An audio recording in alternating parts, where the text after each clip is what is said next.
सभी देख रहे हैं न्यूज 31। मैं हूं आपके साथ अंजलि त्यागी। आइए रुक करते हैं तमाम बड़ी खबरों की ओर। मध्य प्रदेश की राजधानी भोपाल के वार्ड 8 के लोगों द्वारा आज कलेक्टर कार्यालय पहुंचकर क्षेत्र में हो रही परेशानी को लेकर आवेदन दिया गया। जनता ने आरोप लगाते हुए बताया कि लंबे समय से क्षेत्र में गंदगी फैली हुई है, न कचरा उठ रहा है, न ही नालियां साफ हो रही हैं, जिसको लेकर कई बार क्षेत्रीय पार्षद को अवगत करवाया गया, लेकिन किसी तरह की कोई सुनवाई नहीं हुई है। क्षेत्र की मूलभूत सुविधाएं भी जनता को नहीं मिल पा रही हैं। महिलाओं ने खासी नाराजगी जताते हुए कहा कि क्षेत्र में नालियों की गंदगी की वजह से मच्छर पनप रहे हैं, जिससे बच्चे बीमार हो रहे हैं। आवारा मवेशियों और कुत्तों को लेकर भी पार्षद को अवगत कराया गया, लेकिन उस समस्या का भी कोई निराकरण नहीं हुआ अभी तक। वहीं बच्चे सुबह सुबह स्कूल जाते हैं और कुत्ते उन पर झपटते हैं, जिससे कि बच्चे स्कूल जाने में भी अब डरने लगे हैं। ऐसे में हमारी कहीं भी सुनवाई नहीं हो पा रही है। ऐसी कई समस्याएं क्षेत्र में मौजूद हैं। घरों में भी गंदा पानी घुस रहा है, जिसको लेकर हम कलेक्टर को ज्ञापन देने आए हैं। जब हमारी सुनवाई कहीं नहीं होगी तो हम कहां जाएंगे? वोट लेते टाइम तो सब आ जाते हैं, लेकिन जीतने के बाद कोई भी क्षेत्र की जनता का हालचाल जानने के लिए नहीं आते हैं। यदि अगर हमारी समस्याओं का निराकरण नहीं किया जाता तो हम सड़क पर उतरकर आंदोलन कर क्षेत्रीय पार्षद का पुतला दहन भी करेंगे।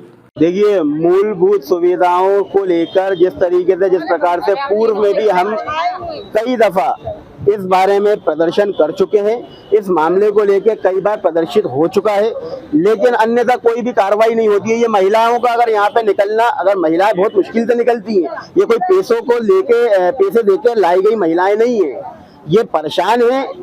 इनका नाम हुमा नाम है, इनका सहारा डेयरी के पीछे रहती हैं, वार्ड क्रमांक 8 के अंतर्गत आता है। पार्षद सुनने को तैयार नहीं है। वहाँ पे इतने ज्यादा कुत्ते हो रहे हैं, एक इतना बड़ा गड्ढा है जिसका पूरा कचरों से भर रहा है।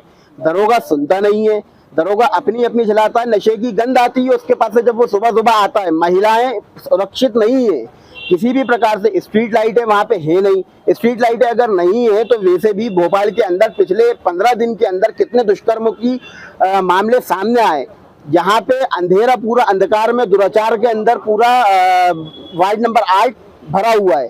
आप लोगों से निवेदन है कि आपके माध्यम से, और कलेक्टर महोदय को हम ज्ञापन देने आए थे कि महापौर मैडम को और पार्षद जी को इस बात से अवगत कराया जाए और उनकी नींद खुले। कब तक के वो सोते रहेंगे? यहाँ पे महिलाएं परेशान हो रही हैं। ये ऑटो स्टैंड इनके लिए परेशान होते रहते हैं। ये इनके लिए ऑटो स्टैंड नहीं है, एक स्ट्रीट लाइट नहीं है, पानी नहीं है। नालियों के अंदर से पानी के पाइप गए, अर्थिंग लग गई थी। एक लड़का नाम है, उस लड़के का नदीम नाम का एक व्यक्ति है, उसको करंट लग गया, वो मरते मरते बचा है। कोई बच्चा नालियों के अंदर पानी बहा जाता है, काहे के लिए? क्यों? गंदगी, कोई सीवेज, इन सब के लिए। कोई इसके अंदर पाइपलाइनें डाली जाती हैं, पूरी पाइपलाइनें टूट रही हैं। चैम्बर वहाँ पे खराब हो रहा है, सड़कें वहाँ पर है नहीं, बदहाल है पूरा वार्ड। किस तरीके से, या तो ये किसी तरीके से, या तो शायद बीजेपी के पिट्टू बने हुए हैं, कांग्रेस के होके क्या बीजेपी के पिट्टू बने हुए हो आप? मैं तो आपसे ये पूछना चाहता हूँ। और जो भी प्रतिनिधि बने हुए हैं, मैं उनसे ये बहुत अच्छे तरीके से कहना चाहता हूं कि कुर्सी किसी की सगी नहीं होती, कोई परमानेंट नहीं होती।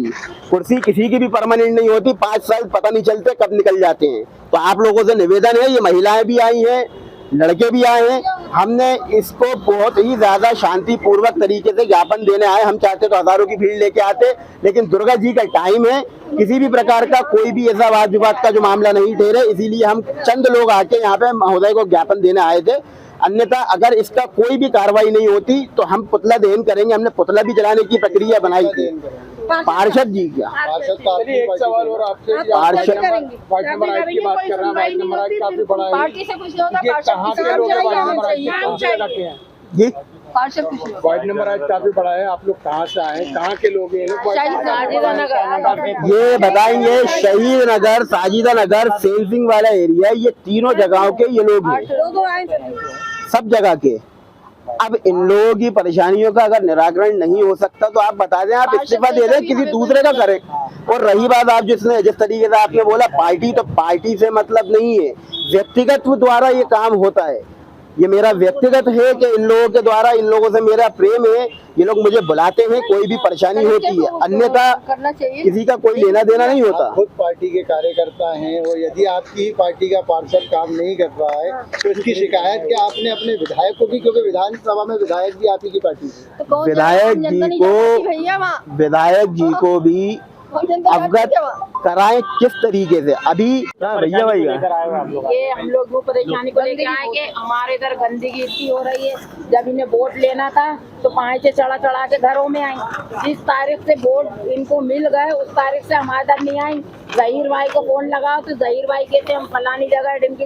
तो भैया जनता से तो तुम नेता पार्षद बने, जब जनता को ही तुम सपोर्ट नहीं करोगे तो जनता तो रोड पे आएगी, फिर आपका ही आंदोलन करेंगे कि भैया हमें नहीं चाहिए ऐसा नेता। क्या होता है ये बताइए। हमारा घर का सामने देखिए इतनी गंदगी हो रही, इतने मच्छर हो रहा। मेरी नमाजी उसमें एक ही एडमिट और कुत्तों का तो बहुत ही अंतर है। सुबह बच्चे जी बताइए क्या समस्या है? समस्या ये है कि बच्चे सुबह स्कूल जाते हैं और वो कुत्ते उनके पीछे पड़ जाते हैं, वो वापस आ जाते हैं। कईयों को तो काट चुके हैं, वहाँ पर देखना चाहिए। करी है पर किसी ने ध्यान नहीं दिया।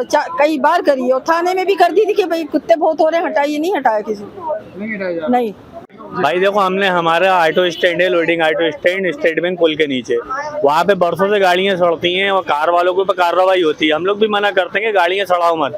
हम तो सुबह आते हैं शाम को चले जाते हैं। हमने पार्षद साहब तक ये बात पहुँचाई कि भाई हम गरीब लोग हैं, हम ऑटो का खड़ा करें, लेकिन उन्होंने कोई आपत्ति नहीं जताई उसको, ना कोई हमारे लिए कुछ करा। अब हम किसके पास जाएँ यहाँ पे? अगर हम लोगों की कमाई भी छिन जाएगी, ठिकाने छिन जाएंगे तो हम कहाँ जाएंगे हमारे? अब ये सारे लोग सब साथी खड़े हुए हैं, आप खुद देखो, कोई मुश्किल है 500 रुपये कमाना, 3-3 हज़ार का चालान हम कहाँ से भरें? हमारे पीछे कौन खड़ा होगा? कोई नहीं बोलने वाला है। तो भाई हम ये बात इसलिए पहुंचाना चाहते हैं और ये आपत्ति हमने इसलिए लगाई है कि भाई हमारे लिए जब वो बोल नहीं सकते तो फिर किस मतलब के पार्षद हैं हमारे लिए? जब कहीं आ नहीं सकते, हम वार्ड नंबर 8 में ही तो हैं, हम थोड़ी कुल्लू मनाली में खड़े हुए हैं जाके। भाई हमारे लिए आगे खड़ा होना चाहिए ना। हम जब वोट मांग रहे थे आप हमारे लिए आगे खड़े हुए, हमने आपका प्रचार करा, 10 जगह बैठ के आपके लिए 10 लोगों से लड़ाई झगड़े करे हमने। आज आप हमारी परेशानी है तो आपने हाथ उठा दिए। हमें तो यही पता नहीं है आप पार्षद कौन सा है, लेडीज है कि जेंट्स है?